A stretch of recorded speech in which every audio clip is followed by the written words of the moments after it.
Welcome back to Rock Guitar Confidential with Scott and Ryan. On today's episode, the modern concert going experience, do's and don'ts. Stay tuned. That sounds like a good Dio song. Rile the bass. Rile the bass. I don't know, man. There's some negative implications that could be something to do with that, because there's not usually too many good things that come from riling up a bass.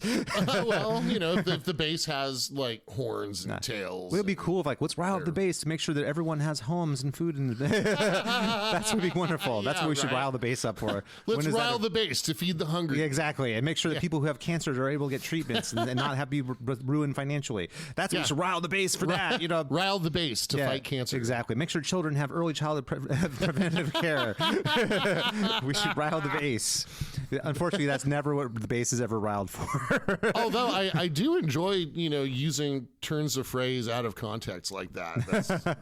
That is fun. Well, it's so funny. It's to motivate people to do anything altruistic is actually always a bigger challenge than to get someone mad about something, especially if it asks anything of them. You know what I mean? It's so weird. Everyone's so eager to throw poo and stand on the sidelines. You know what I mean?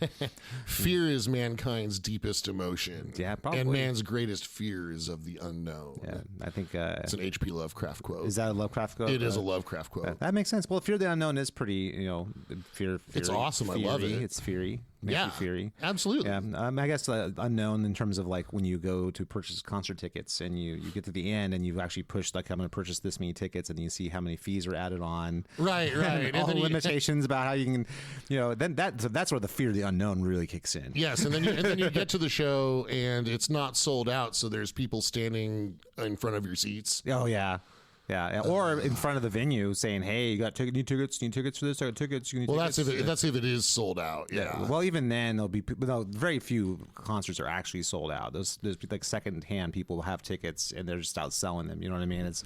It's really a wonderful thing we got going on. The joys of scalping. Yeah, exactly. Well, I mean, it's not that that's a new thing. You know what I mean? That it feels like one thing that has kind of gone away a little bit is the idea of the guy with the bootleg T-shirts out in the parking lot trying to sell you stuff. It doesn't seem like that's a thing anymore. You know what I mean? That's something they've really cracked down on. You know what I mean? Because they need to sell you. There's no secret. That's how bands stay alive. They sell T-shirts. I've said this to people all the time. The bands are not in the music business. They're in the T-shirt business. I have a buddy who's involved in screen printing, and he just made me a King Diamond shirt. Nice. That's very cool. But that's what I mean. It was a hoodie, actually.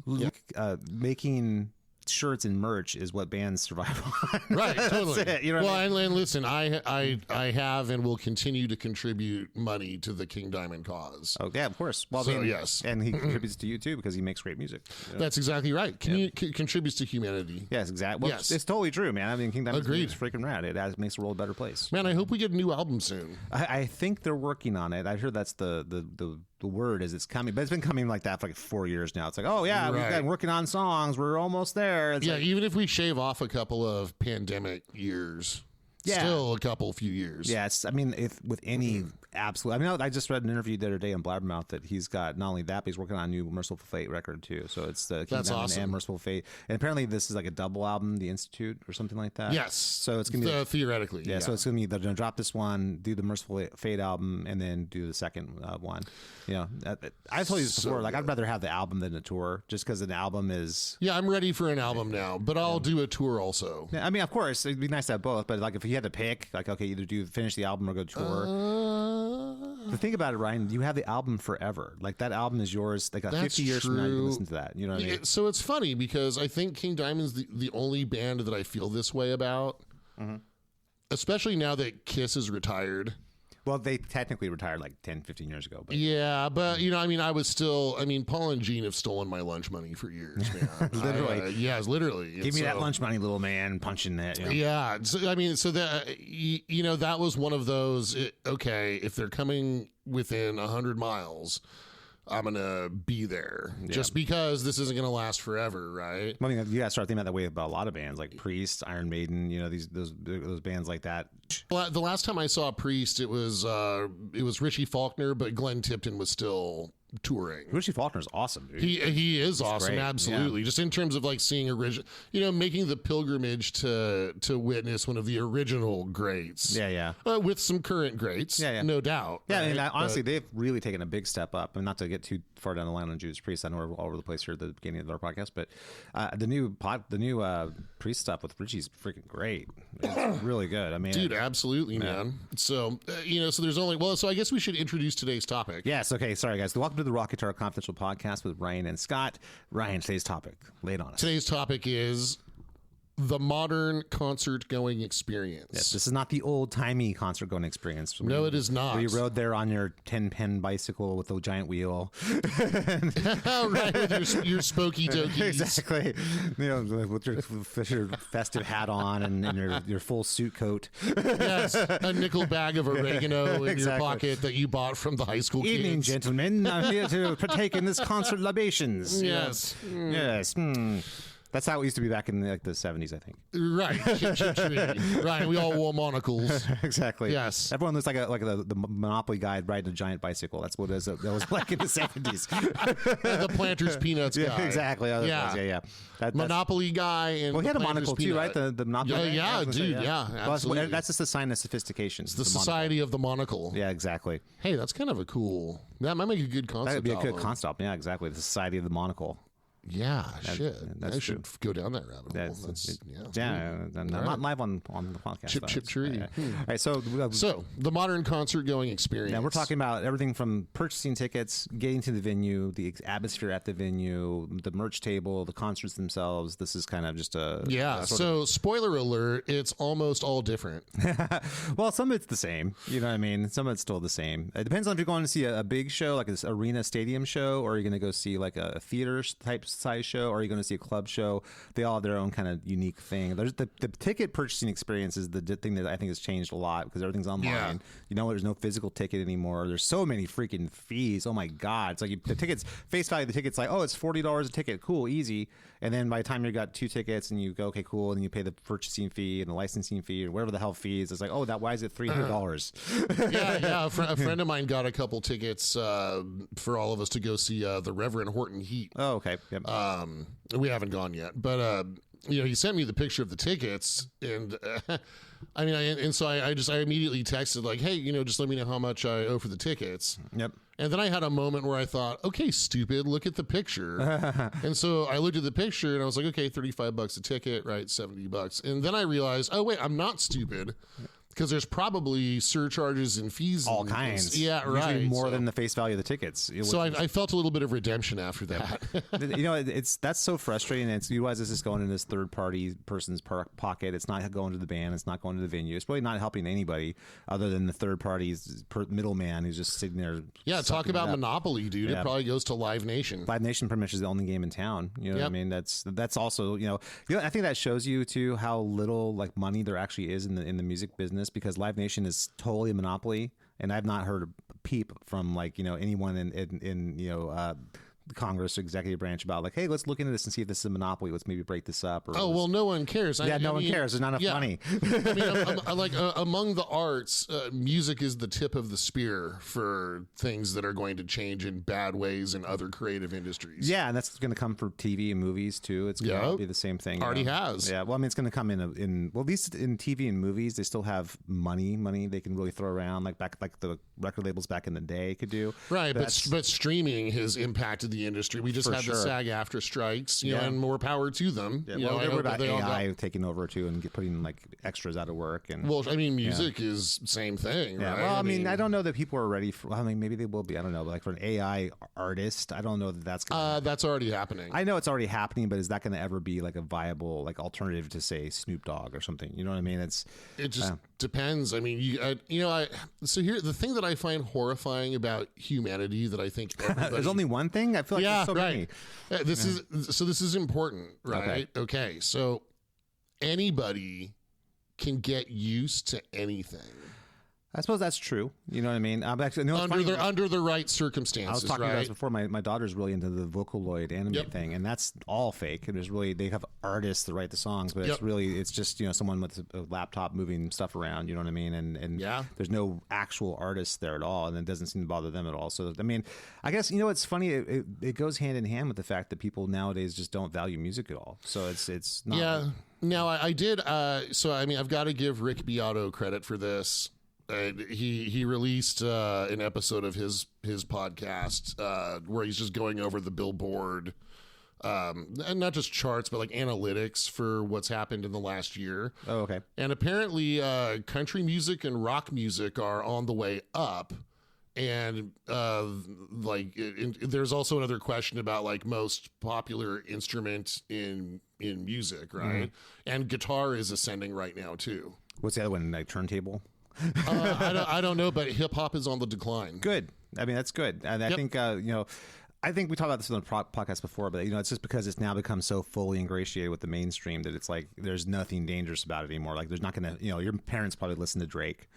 You know what I mean? So it's not like it's not dangerous. Like, oh, look at me, I'm listening to this rap. Like, oh yeah, we like him too. He's awesome. As soon as that happens, then it's like, it's like with Facebook, same thing. Like as soon as Grandpa's on Facebook, it's like I'm sure Eddie Vedder's about to release his first rap album, and that's the death knell of the genre. It can only be better than it. I guess Pearl Jam is releasing a new album though. So. That sucks. Yeah, no, it's terrible. Bad. I wish that band would just go away, but yeah, me too. Yeah. Wow, totally. We told, dude, 90s bands, at the exception of like Alice in Chains, they should all go away. You know what I mean? I wish Soundgarden were still. I wish Chris Cornell were alive. He was a great singer. He was a great singer. I really wish Audioslave had been better than it was too. That's something I kind of had high hopes for, but it didn't happen. And I wish Soundgarden had kept on the trajectory that Bad Motorfinger had them on. Yeah, they kind of wandered away a little bit. Yeah, but I mean, feed a starving man a cracker.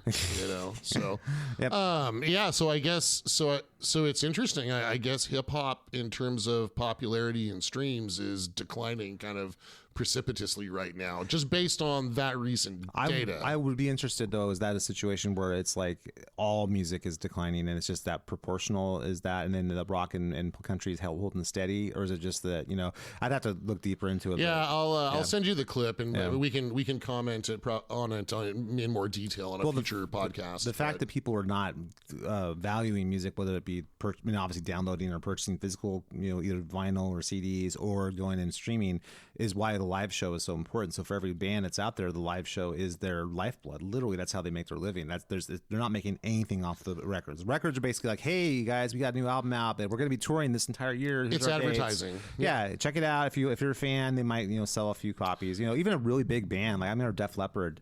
When they put their last album, I think they sold like 4,500 copies in the United States the first week or something. It's something ridiculous like that. It's like, wow, really? Yep. I mean, that would make people suicidal back in like 1987 if that had happened. You know what I mean? It's all, but it was like number one on Billboard that week too. Though. I wonder what their streaming numbers are. I'm sure that for their classic stuff, it's probably great. That's right. They're probably they might be making like $26 or $27. Yeah, exactly.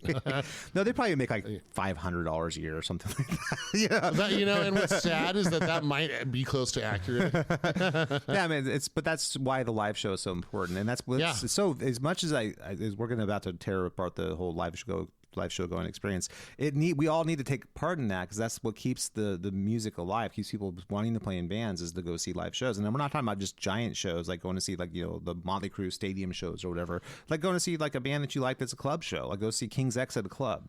You know what I mean? That would be great. Please please Doug Pinnick and Ty Tabor, if you're listening, please. I know they're planning on touring. Are they on tour now? I don't think they're touring now, but I know they've got a new album that this dropped or is going to drop. Sick. And they're going to what tour. A great band. But here's the thing I'm trying to say though, is for especially a band like that, the live show is what they make their living on. You know what I mean? That's how they do that. That's how those bands. I mean, those guys aren't rich. It's not like they have like millions in the bank, or they hit it big with all their massive hits in the '80s. They were just a kind of a cult band that's always been going. So seeing a band like that is a really good example of why it's so important to overcome whatever those obstacles are, whether it be ticket licensing fees or seat fees. It's so ridiculous. Whatever it is, PSLs get out there and or whatever support the artists. Yeah, exactly. Yep. So kind of overcome those things, and then of course when you get to the venue, those is what I wanted to have you kind of lead the way. Like when you get to the venue, what is your experience? Like you just went and saw a show recently. Yes. Like what was your experience? Shout out to my good buddy Armando for making me aware of the show and picking up the tickets initially. Cool. So he's been a student of mine for a long time, and I know he listens to this podcast, so thanks, dude. It really meant a lot that we were able to go see that show together, and here's to many more. Yeah, exactly. And then, and so it was Extreme in Living Color, right? Yeah. Living Color opening, and then Extreme was the headliner. Great bands. What a great bill. Dude, and it's a perfect bill because they're both kind of funk rock bands. Also kind of slightly off-center bands from that early 90s, late 80s kind of in between spot between like the 80s rock and the grunge. It was kind of in that weird sort of...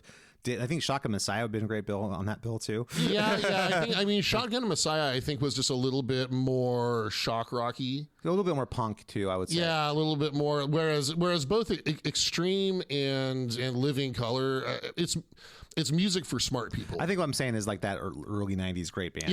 Stag on Kick would be good on that bill too. You know what I mean? That kind of thing. That absolutely. Early 90s killer band. You know. Well, I mean, Living Color broke in '87.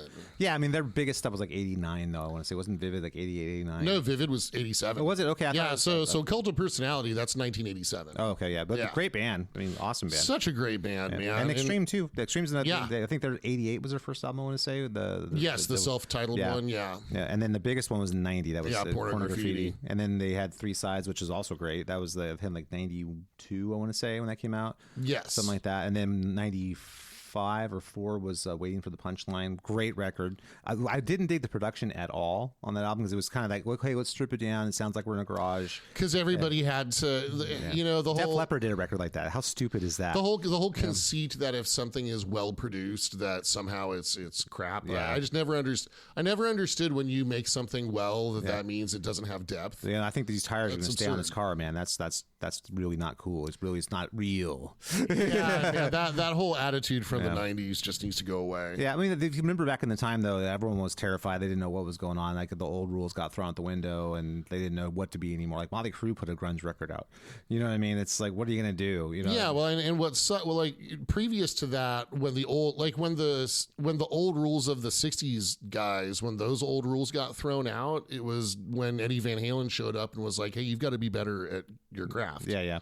And the production's better and everything's better. Yeah, like there was a demonstrable increase. Yeah. The recordings, cleaner, better recordings. Oh yeah. Right. And by the with more elements, more depth. Yeah. Late 80s, early 90s, it got even more amazing. It was incredible. Like, I think as much as you hate the Black Album, the Black Album's an incredibly well-produced album. I mean, it is well produced. I think Empire by Queensryche is a great album. Fabulously produced album. I mean, it's... there's a bunch of albums that came in that like 90, 91 window that were just incredibly produced. I think the Presto by Rush is a fantastic record. It's funny you mentioned Metallica. I just read I didn't get into the article, but I guess Bob Rock just... So you know how all these... Oh, my God, Dr. Feelgood. That's another great produced album. Oh, so great. For sure. I mean... Yeah, I mean, it's kind Speaking of Bob Rock, I mean... Well, I mean, Dr. Feelgood's like really like a precursor to the Black Album, only it's a better album. Yeah, I agree. I love that album. The only two albums from Motley that I really do love are Shout at the Devil and Dr. Feelgood. I love Shout at the Devil. Those are the two I think are great. Yeah, when I think Motley Crue, I think of like quintessential Motley Crue. Mm-hmm. I think of Shout at the Devil Motley Crue. It should be those costumes. Dude, I gotta tell you, Dr. Feelgood's a great record, though. It is a great record, but I want my pentagrams and I want torches and Satan and stuff. Yeah, I feel that, but that's that. They really turned their back on Satan. So Extreme though, when they did the Wait for the Punchline thing, they really kind of like tore it down. Although the songs are still really good. So it wasn't like the songs were crap or anything. It was just a little bit more kind of mean. You can tell that everyone's pissed because everything. Yeah. And then when they came back with, I think it's Saudades de Rock, which came out in like 2008, 2009. That was a good but very uneven album. It was kind of a bunch of ideas. Some of them really strong, some of them not so strong. We're talking Extreme. Yeah, Extreme. Yeah, Saudades Rock, which I guess is pieces of rock in Portuguese. And then the new one, 6, is freaking awesome. The new one's great. The new one is great. I mean, it's right up there with Porno Graffiti in terms of quality. It's like every song is killer on that album. I'll tell you what, so if we're just talking about the show itself, well, and again, Living Color was awesome. I'm sure they were. Man, I understand Vernon Reid is just the nicest guy, and everyone in that band is legit at their craft. Oh, Doug Wimbish, man, he actually, like Sugar Hill Gang. Yeah. They actually did a medley of all of like White Lines and all the stuff that Doug played bass on. Dude, he played bass with Satriani for a while too. Yeah, I mean, he's so cool. Everybody in that band is legit as a musician for sure. So legit. Yeah, Corey Glover's a great singer. I'm not sure who their drummer is these days, and I apologize to that drummer because he was great. Yeah, I'm sure he was. I mean, if you're playing with Living Color, you can't be a crap drummer. You got to really be the drummer. I mean, just everybody. It's just one of those bands where everybody's got to be elite. Well, what a great build though, having those two bands back to back. You know, that's just killer bands. You know, I mentioned to my buddy that, you know, like, notice how there's no backing tracks going on. Because you don't need them. You don't need them. Yeah, every set, it's like it's four guys. Yep. This is the sound these four guys are making together. Mm-hmm. It's just like awesome. Elite musicians in all those bands and singers, everything. The whole thing is fabulous. So you mentioned something about like the getting to the venue and some of the people at the venue. What's the story with that? So I mean, the performances were awesome. Oh, and then one other thing about Extreme. Okay, yeah. One thing I love about it, you know, so Gary Sharon, he was having a tough night. Okay. You know, I don't know how many dates in a row, but like, you know, he was losing his voice a little bit, in my opinion, which is totally understandable when you're carrying that much, right? This is not a knock. It's just providing some context for how well Nuno can sing. Mm-hmm. And you know, all the crowd banter and stuff, it's all Nuno. It's the Nuno show. Oh, okay. Like, Extreme is Nuno's band. Yeah. Well, I mean, he's the star of that band. He is the star of that band. Even though Gary's a great front man and great contributor to the band too. But you know, I think actually Pat Badger's a great performer and great singer too. Yeah, Pat Badger was great. Yeah, true. And he was singing his vocal, and their drummer is awesome. Figueroa, Kevin Figueroa. Yeah, Kevin Figueroa. He's actually great, dude. Dude, thunderous. He's not like a Mike Mangini kind of technician, but for the groove, for what they need a drummer to do, he's freaking right on the money. Yeah, seem I could be wrong, but seemed like kind of a heavy hitter, like big rock drummer. Really deep pocket though. He really, you know. I think Extreme is the closest thing to Van Halen we have left. I agree. Not just because Gary Sharon was in Van Halen, but, you know, people probably just right now are finding that out. What, Gary Sharon was in Van Halen? Yeah, right. For a window in the late '90s, Gary. You know, Nuno even played little guitars a little bit. There was some Van Halen tribute. Well, Nuno's stuff. One of his biggest influences, Eddie Van Halen, obviously. So clearly. So I mean, if you want to have an experience that's as close to what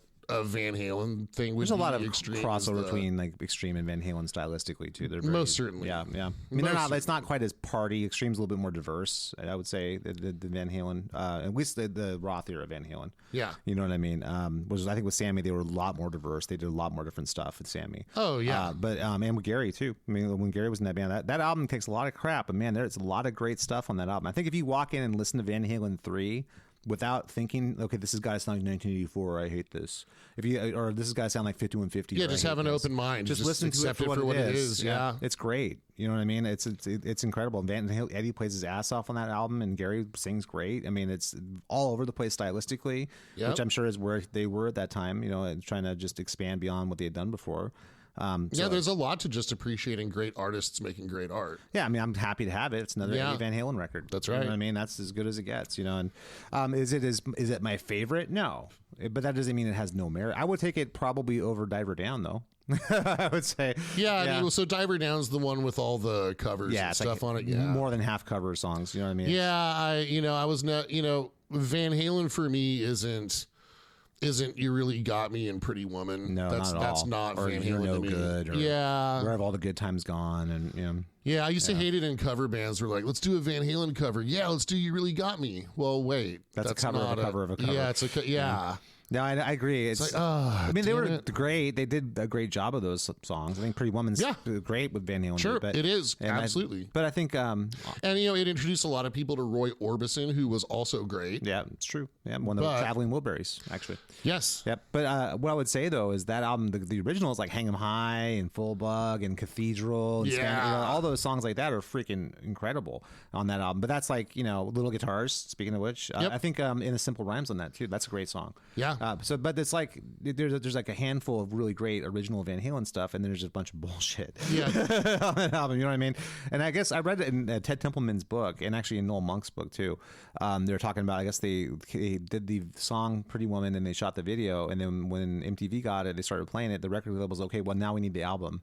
And they said, well, no, this is just a single. We're just going to do a single. And they said, no, we need the album. And so they had like, okay, you got like 3 months to have the album out. Wow. And so they had to go in and like dig through, okay, what do we got? And then they said, let's do these covers, because Templeman was big on doing covers. You know what I mean? And well, he came from like a 60s kind of pop surf rock kind of band kind of thing. That was his thing. So that was the idea of doing covers wasn't like verboten to him. That was like what you did.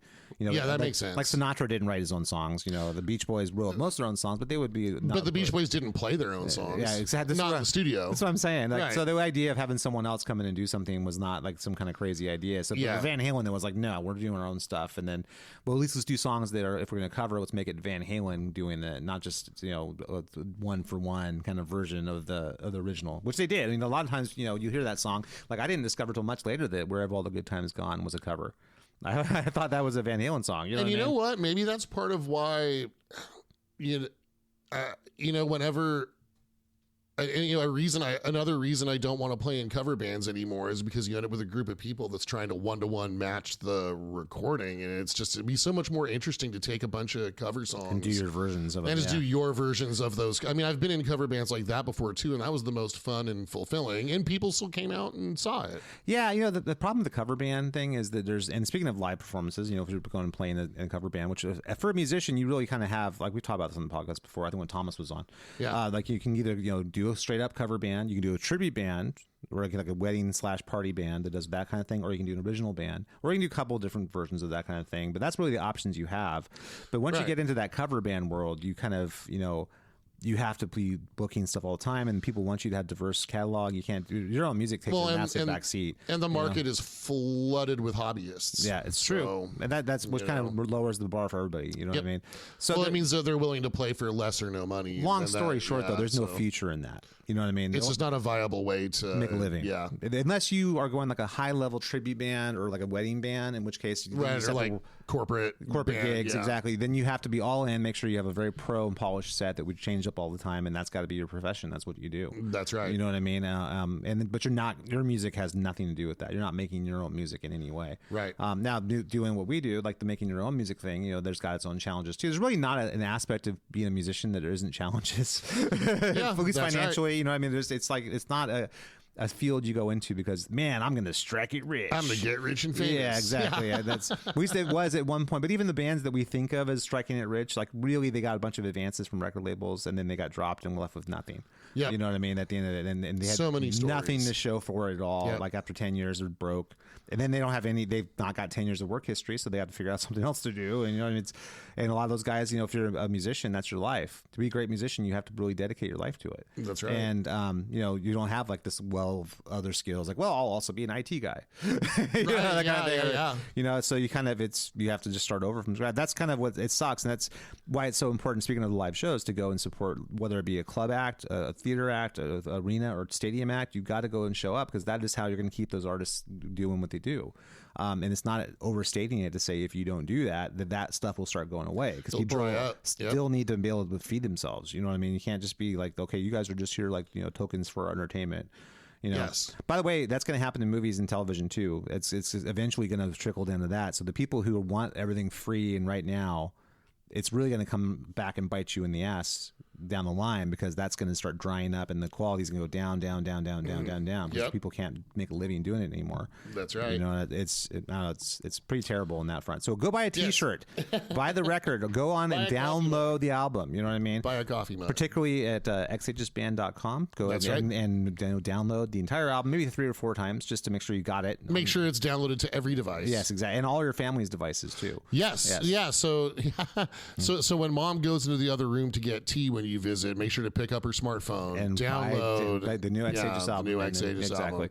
She'll thank you later. Exactly. Right. Yes. She's like, oh my God, there's amazing music on my phone. Make sure all the kids have Ex Aegis on their Chromebooks for school because they need that to study. Yeah, I mean, and you know what? If there's not enough storage, just delete that book report. Yep, right. exactly. And I mean, they'll have to maybe write take it again, mom's contacts and delete that too. So you don't need those. You know, it's all good. That's right. The kids can rewrite the book report, and then they'll just know the material that much better because they've got it associated with this great, amazing music. So. That's right. You'll be doing them a service. It's true. It's true. We're here to serve mankind. So yes. I think I got you off track though. No, yeah. Well, so yes, go out and buy those tickets, and then when you get to the concert, don't be a douche.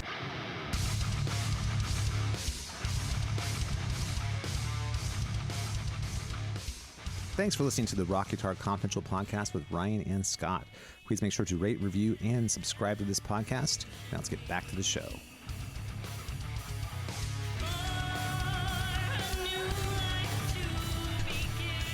How so? What kind of douchery did you notice? Okay, so douchebaggery was apart from the awesomeness of the performances and hanging out with my buddy and all the like killer aspects of the evening. One of the other highlight moments came when the guy who was kind of to my left and 2 seats over. Did you have like an empty seat between you, or was that filled also? No, we were sort of. We were maybe like 4 seats from the center row, and then, if the front row is row A, we were row H. Oh, okay. So pretty close. Yeah. And, there's a broader thing, but one of the highlights was, when the dude to my left in a couple of seats over in front of us, who had his stupid ass phone in the air recording the whole thing. I watched as a guy came down the center, and it's like in the middle of a song, right? Mm-hmm. Like the band is like Nuno is on stage ripping, and this guy's been watching the concert through his phone.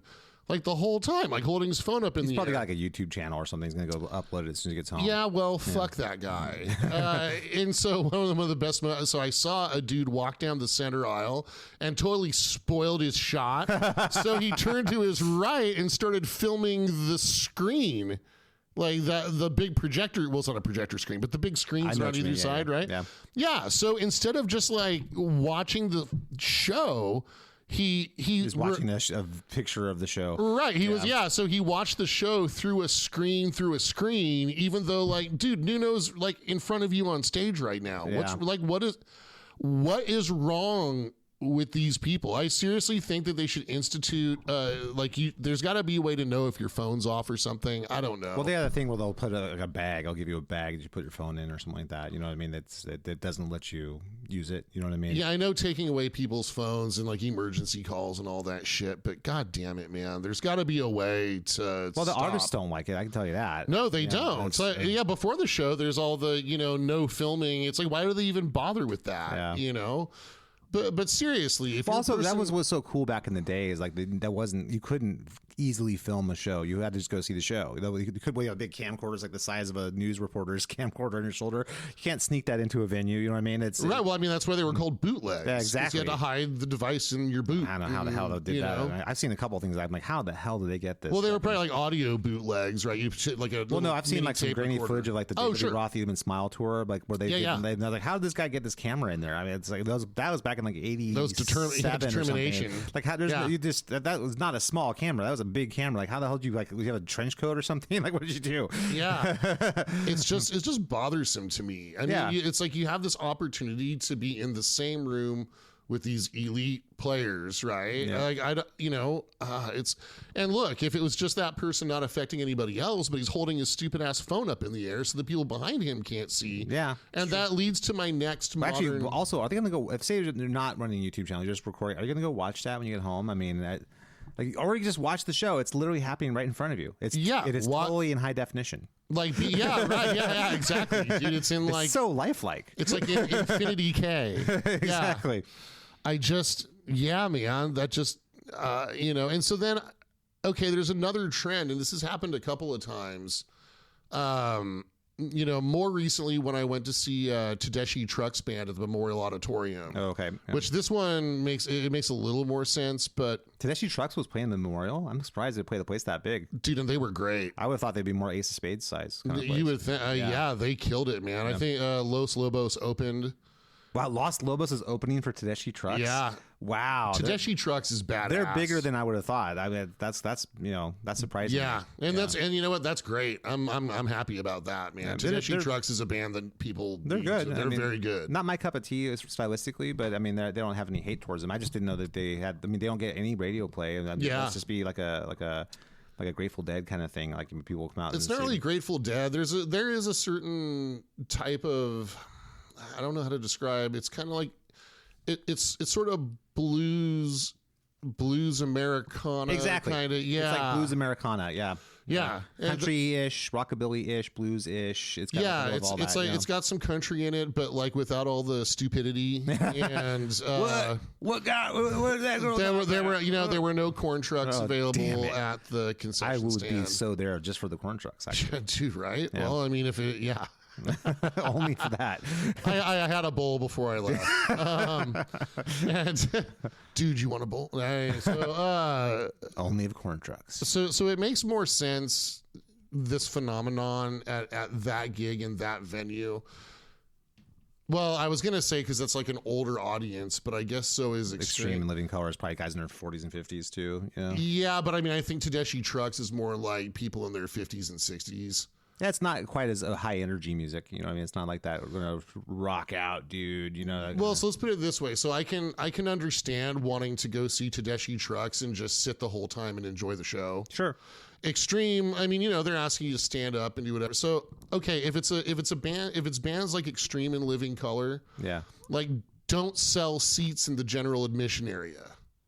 Because then there's this conundrum, right? Do it's a stand sort of. So yeah, I sit it? So it's flat, right? Yeah. So it's not like Coliseum seating where everyone can sit. Oh, and even yeah, if you stand, so it's like the person behind you can see. It's got like bowl seating, and then it's got like a flat in the front of the stage. Sorry, okay, right. Yeah. So during Living Color, so first of all, like we get into our seats, there's already some douche that's like standing in our seat. Oh, God. Right. I mean, we're only a couple seats away, and we had a good angle on the stage. So we waited until the bands changed over, and then we went and claimed our seats. Plus, it was sort of unclear, because the seats don't line up, right? So the seat in front of you might be seat 14, but if you're right behind it, you're in seat 15.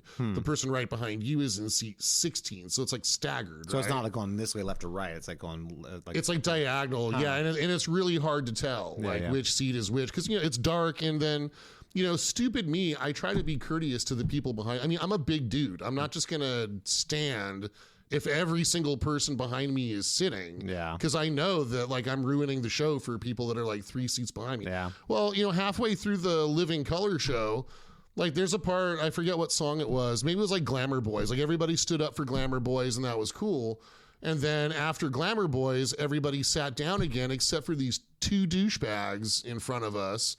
And they were big dudes too. They were fucking clueless, man. Yeah. Well, they just don't care about anyone but themselves. And so, or they're clueless. I don't know. I was really close to, and I don't want to make a scene with my friend. Yeah. I was gonna tap one of the guys on the shoulder and be like, hey, the rest of us can't. Like, can you so I was sit down? Yeah. try and be as cool about it as possible, realizing full well that like they might cop an attitude, and then it would, especially how many beers in are they? It would perhaps escalate, right? I just think they were clueless. Just, I mean, if I were making that's the big problem with any people, kind of going place with people is the people. That's the hard part, dude. Right, I know. And so anyway, so we just moved back a couple seats to the edge and got a different angle, and that was fine. Yeah, right. Especially if there's room to do that. If there's not it's not a sellout where it's like you guys are packed like sardines or something like that. Yeah, but you know what? Like, okay, you two assholes, if you're listening to our podcast, I'm sure they are. I just want you to know that I wasted part of my Living Color experience contemplating how to deal with you two, because you're totally selfish and disrespectful. Yeah, I hate that kind of crap too. It's like, come on, man, we're all in this together. You know what I mean? Right. Well, and then there's the whole back and forth about, well, this is a rock show. I mean, the band is on stage saying, everybody get up. Yeah, and it's like, well...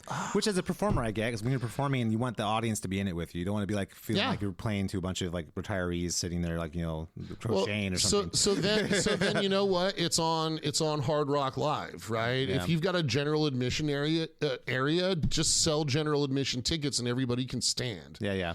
And you put seats in there. Yeah. That's right. Yeah. That's why I like going to shows at Ace of Spades. You get general admission and you stand. Yeah. And you can walk to different places around. You can wiggle your way up front. Well, that's a traditional back. club show experience. You kind of walk around and you just kind of do that thing. And yeah, I mean, I'm torn on that too. It's like I'm always the kind of guy that when I would go see a big show, I would go to see the show. I wasn't there for the mosh pit. I'm not there for the hanging out with the other dudes in my row and swapping stories. I'm literally just there to see the show. Yeah.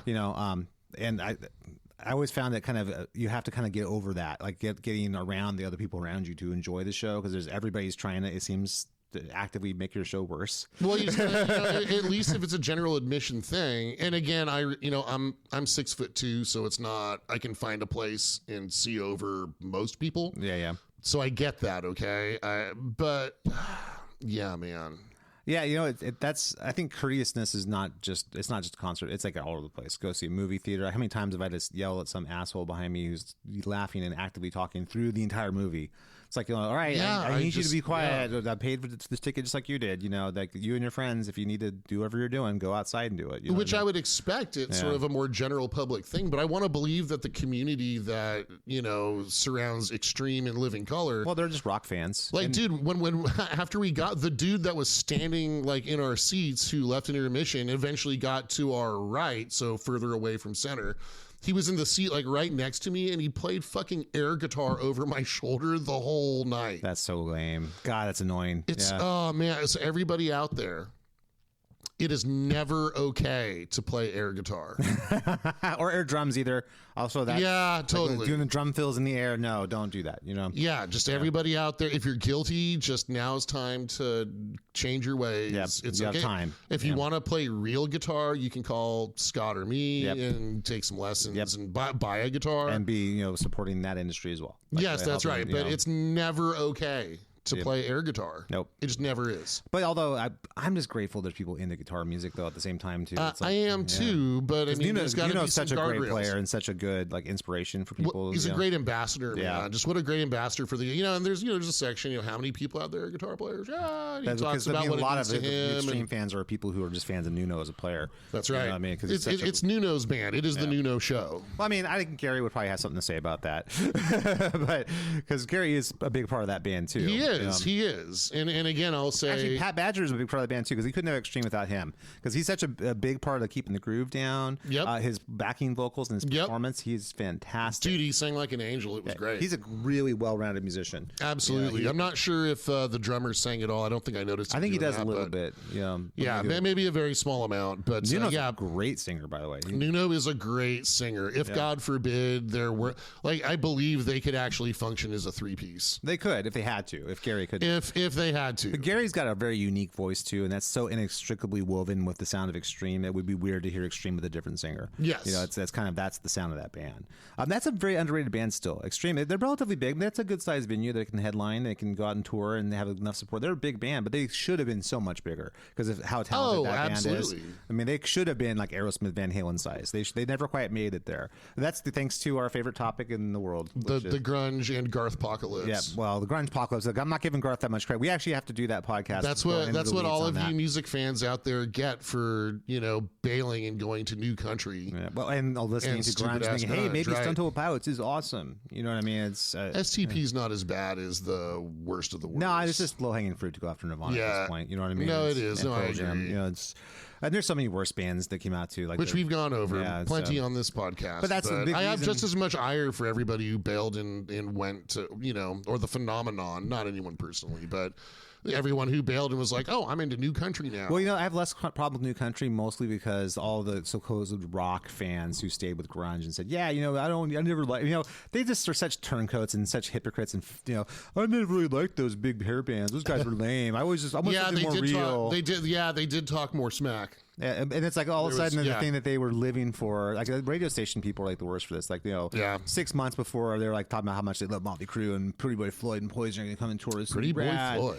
I'm saying they would go and rap for those bands, and then like 6 months later, it's like, well, I never liked that stuff. I just got forced by my station manager to play that. I always wanted to play something real. Oh that was like the year 1994. That's just, Extreme. There's plenty of depth in their stuff. Right? I know, but people they're not for depth though. You know what I mean? No, I know. I'm just saying, like I'm making the point that if you're wearing flannel and not washing your hair often because it's deep and meaningful. I mean, there's plenty of depth. It's more real, man. It's more real. I'm telling you. I love that band. I think they're so good. And you know what? All those grunge fans are probably at a rock concert right now, holding their phones in the air, recording the whole thing, kind of being dicks. I think that there's going to be a backlash to that sort of, I'm going to record everything. Like, I think it's already kind of coming a little bit. I think that the next gen, like the young Gen Zers are kind of like a little over this let's document everything I do with a video. You know what I mean? Well, I mean, these are like Gen Xers. I mean, like I know, age. but they're trying to had gray hair. They're trying to like yeah. jump in on with what the millennials did. They think that's like cool to like videotape everything. I think that trend is going to go away. I hope so, man, because dude, everybody needs to just be present. Yeah, you know what's funny is that they say like millennials are all about like the experience and not about purchasing things, and yet when they go pay for an experience, they sit there and they videotape the whole thing. It's like going, okay, yeah. Or like they're going on a cruise with their wife, like, whoa, they're videotaping everything. Here's the meal, here's us leaving, here's us getting here, here's this on this port of call. It's like, can you just like live and just do your thing? And right, just be in the moment. Yeah, maybe take a picture or 2 pictures or 3 take pictures. What is known as a mental picture. Yeah, well, I mean, if you have to do anything, take pictures of like a couple of pictures and then just let it be. You don't have to document. You're not doing like the Zapruder film.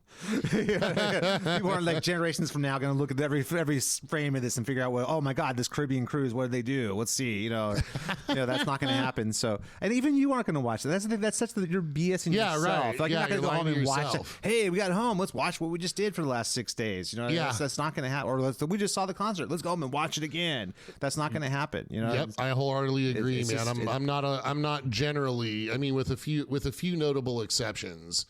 I'm not a look at pictures from the like. I don't want to go through the old photo albums. Yeah, I agree. I'm torn on this because I've got kids, and I recently I'm getting ready to move, and I'm going through getting clean stuff out, and you always find like old photos, and it's kind of like, oh my God, I remember that. You know, it's like with kids, it's different because when you see them every day, you kind of grow up with them and you kind of get used to it. But when you see a picture from when they were young, like a toddler or a baby, you can like see how much they've like mutated. Well, it takes you back and like, oh my God, that was a long time ago. Because then you compare that to the kid you have now, it's like, oh my God, like that is something I would say. You're like, oh my God, I brought the wrong kid home from Dave and Buster's. This kid is not brown hair at all. No. But that's something that I think as a parent, I actually appreciate that more so than I did. But I never like want to go look at pictures like my old bandmates or like one of my friends in high school or something like that. Like that's not me anymore. You know, why do I care about that? You know, but I mean, like we're all going to be dead soon. Let's not look backwards. Soon. Well, it's some time, man. Well, okay, in the scale of the cosmos. Okay, the scale of the cosmos, we don't live very long. Period. Exactly. It's like a second. Like my point. The time it took you to go, is how much we have actual in our entire lifespan. Less, in fact. Yeah, exactly. Right. So yeah, I guess if you look at it that way. So before we wrap up, let's think about what are a cosmic perspective. What are things that you think would be like would up the concert going like game? Like what can the just venues, if you have a general admission area, just sell general admission tickets. Don't put fold up chairs. So everybody has to stand, and that's just the way it is. Yeah. You know what I think they also should do is they should start cutting ticket prices and then try and make up with because they're still going to end up with the same amount of money at the end of the day, but try and sell more tickets instead of selling fewer tickets that cost more. Does that make sense? So they'll sell like 20. I know it's more than 20, but don't sell 20 tickets for $300 each. So like 100 tickets for freaking $100 each. You know what I mean? That kind of thing, and then make it up with volume, and that helps the bands too. Is not only get more people out to the venue, but you're gonna be able to sell more merch because there's more people. You know yeah. Sell more tickets for less money. And we got to cut the freaking middlemen out, man. That's got to go away. We got I don't even know how that begins. Yeah, I mean, it's got to be partially by starting to go in and regulate Live Nation and regulating the secondary markets. Oh, you mean you want like Congress to do something? Well, I know it's a faint hope in the world, but something like that sounds like something Congress could do. Like peace in the Middle East, healthcare for all. Make sure ticket prices are slightly cheaper. That sounds like something they could get done. What we're gonna help those people playing that devil music? I don't care about that. Come on.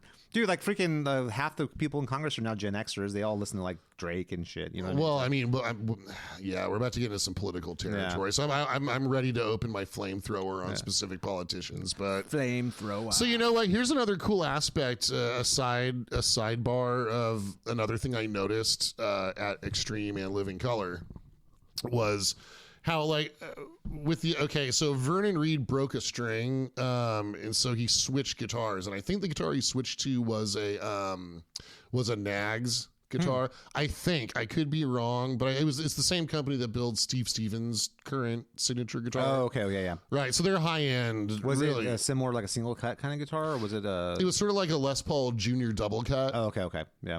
I think and it had like a graphic on it, and I'm not sure which one it was, but But before that, Vernon played most of the set with his hammer guitar. Awesome. Is it the white like with the paint splotches and stuff on it? It was white with a graphic of Martin Luther King on it. That's cool. I love hammers, man. Yeah, dude. With the EMG pickups trademark with the graphic on the pickups. That's cool. It was very cool. So Vernon played most of the set. It's his go-to guitar. Oh, and bravo to his guitar tech, because he had, and it was I'm sure a floating Floyd, right? He had that string replaced, and Vernon it was like I think Vernon played 2 songs with the backup guitar. Yeah. And then the other guitar was like ready to go and finish the set. Which it must have been tough in a way, because I'm sure that Nags guitar does not play like the hammer. I'm sure it's not the same. Well, maybe it is. Maybe he's got it custom made or something. But I mean, yeah, who knows? I guess really. Knowing from my personal experience having to switch guitars in the middle of a set, it's always an adjustment to get you, even if the guitar is similar. Well, and that's why I've got 4 Ibanez RGs, like 2 Kiesels. This comes up with my students a lot. Yeah, because there's that trend, there's that trope of, well, you got to have a Strat, you got to have a Tele, you got to have a Les Paul. That's in the hobbyist No, you don't. world, the hobbyist guitar world. Yeah, I mean, that's bullshit. I just want a bunch of guitars that feel and function the same, so that if I have to change guitars, they all feel the same. They all feel the same. And that's the reason I bought that RG520 from you back in the day. Because thanks, man. Way back when, like in the late 90s, I remember I had my Ibanez RG3120 Prestige was my main guitar. And then I remember playing a bunch of shows, and my backup guitar was my Nuno N2. And that was the RG was a 24 fretter, the Nuno was a 22 fretter. The neck profiles were very different. When I had the N4, it was a baseball bat neck. It wasn't quite that. It was like a Strat neck, but it was not like an Ibanez Wizard neck. So going from the Ibanez to that, if I just switched in the middle of a set, it was an adjustment. Yep. I didn't have my 24th fret, so I have to bend to get notes and stuff. And so, sure. So I went like, God, I want to get a guitar that's basically just like my Prestige, but not as expensive. And then Ryan hooked me up with the RG520QS, Japanese made Ibanez, and I was like, dude, this is perfect. This is a great guitar. You still have that guitar? I still have right? it. It's the only Ibanez I still have. No, I have my acoustic too. I have an Ibanez classical as nice. well. So yes, I do play classical guitar. So we love Ibanez and we love EMG. Well, I also love VGA, which is my main guitars now. Yes, so, which are the finest guitars you can get. But VJs are great. Those were out of my price range back in those days. That was not something. Actually, I don't think Patrice was even making guitars back then. One of the things I love about being an adult is that I can have all the super Strats that I wanted when I was a kid. That's true. No one's stopping you. Yeah, so like the jackbooted thugs kick the doors in. Right. Although that's enough guitars, Mr. Bo. Yeah. Although I need a hammer. It's hard to find the hammers. You have to go on like eBay and kind of pick them up, and it's not easy, man. Right. Yeah. So hammers. I mean, there's like a version of hammer that still exists, but it's not really hammer. No, the ones from the late '80s that were like made in California. You know what I mean? Or Chicago. Or Chicago. Yeah. That's right. So Chicago-based, like high-end manufacturer. Hammer guitars are awesome. Yeah. I'd love to have a Centaur the Slammer Chaparral series, the Slammer for a long time, which is like my first guitar version. First guitar with a Floyd Rose bridge was a Hammer Slammer, and it was actually pretty good. Yeah, man, they weren't bad. They didn't start getting bad till a little later. They got really bad. They got really bad, and then I mean, all the guitars that were cheap were really bad for a long time, except for, strangely enough, Epiphone for a period in the late '90s was actually pretty solid. For like they had made some couple of like 3 or 4 different Les Pauls that were actually pretty cool guitars for the price. Yeah. I mean, I was like, wow, it's like a $400 guitar. It plays pretty damn good. The problem with Epiphones in recent years is that they cut costs on the hardware. Like the tuning machines are just that's just garbage. That's the nature of having a cheap guitar. You're gonna have not necessarily. I mean, like Squiers, even all the way down to the Bullet Strat, it's still the tuning machines are still fully enclosed. Like they function, but they don't stay in tune at all. And the hardware and electronics is not great. They go out of tune for different reasons. The same level. The same price point Epiphone, you'll never get it in tune to begin with. Yeah, that's true. Well, I mean, back in, I'm talking about 99. Oh, yeah, I'm talking about like now. No, I don't think Epiphone makes anything worth anything now. I mean, it's a joke. I mean, I would take like Yamaha over anything that they make. Oh, yeah. Yamaha's your go-to if you want something that's competitive. In the cheap range. Because Yamaha has the same like high-quality philosophy with everything they build. Yeah. Like, so your guitar might be built out of different stuff. And even in the entry level, they're still built out of pretty good stuff. No, it's not great, but it's as good or better quality than anything else in that price point. I mean, if you want your first acoustic guitar, then acoustics are actually really good. Actually, nothing beats an FG 700S. If you qualify an acoustic guitar as a guitar. Right. Reaches that minimum level of this is a guitar. Man, I wish they would bring back the Pacifica Super Strats, like they did, the Bill Leverty model. I don't think they have that one, but I just saw recently the updated Pacificas, because I guess one of the places I teach at's going to start carrying some more of that line. That's cool. And they have the Sterling stuff too, that like the lower end Sterling guitars. Oh, like Music Man Sterling. Yeah. Important line. That's freaking killer, dude. It's great. Yep. They have like roasted maple necks and stuff, and it's like $300. It's like unbelievable how great those guitars are. Ibanez has some roasted maple necks now for really expensive. Point, yeah. Well, I think that's partially to do with the fact that it's harder to get rosewood, it's harder to get ebony, and they're just going to start moving in that direction. Like painting and dyeing like rosewood to look like ebony and that kind of thing. It's that's not cool. If it's no paint, but I noticed like streaked ebony. They're going into that's more popular. Now. Well, ebony is becoming hard to find now. It's right because everybody wants the like piano key like pitch black ebony. So right? I've seen a lot of dyed rosewood that's now being like like faux ebony kind of thing. Yeah, I think Kiesel does that kind of. They have some sort of treatment process, but I think sort of the roasted maple came from too. They're trying to do that. I mean, ostensibly they said we're going to do the roasted maple to make it so it's more stable because all the moisture's out of it and stuff like that. Which I'm sure there is some validity to that, but it looks so damn cool. And it's caramelized. Yeah, it's delicious. Yes. I bet if you took a bite out of that neck, it'd be really tasty. Absolutely. How many licks does it take? How many licks does it take to get to the center of roasted maple neck? We'll find out. You know what I mean? So Living Color, right? So it's and I think Doug Wimbish is playing Spectre. So I'm not sure what the current status of Spectre is. They might I think Ian Hill plays Spectre basses too. Yeah, okay, that sounds right. Yeah. And then Nuno plays this whole set on Washburns. Yeah, he's got his signature model. Right, but I went on the Washburn website and they just don't have shit else. Yeah, this is Nuno and that's it. It's the Nuno, the N4 and all the derivatives of that, right? Mm-hmm. Then they've got the Nelly, which is why did they make I've never seen Nuno play the Telly version of the N4. Why would you make a Telly out of it? Well, that just goes to show because you're still charging like $3,000-$4,000 for it, but in a Telly configuration, what the hell is that? Yeah, I don't know. I mean, Washburn used to have a really full line of guitars and basses that were actually really pretty cool.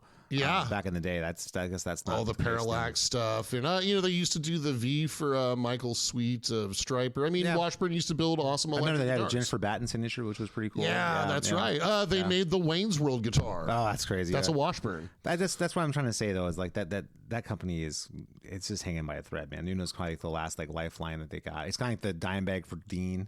That's that's like the one big star they have. They can hang their hat on. You know what I mean? So it kind of blew my mind that like both bands, like the guitar player was playing like this great guitar from a company that's essentially defunct. Yeah, that's true. Well, I mean there's still a version of Hamer that's out there. Yeah, Washburn technically still exists, but technically still exists, but they've been purchased by some other conglomerate. It's like Kramer, same kind of thing. Kramer technically exists, but it's really just a subset of Gibson. It's not like really Kramer anymore. You know what I mean? Right. Well, and Dean is not Jackson really is Dean Fender anymore. Yeah. And, I mean that's what happens when you have just a handful of big dogs that run the whole thing. You know what I mean?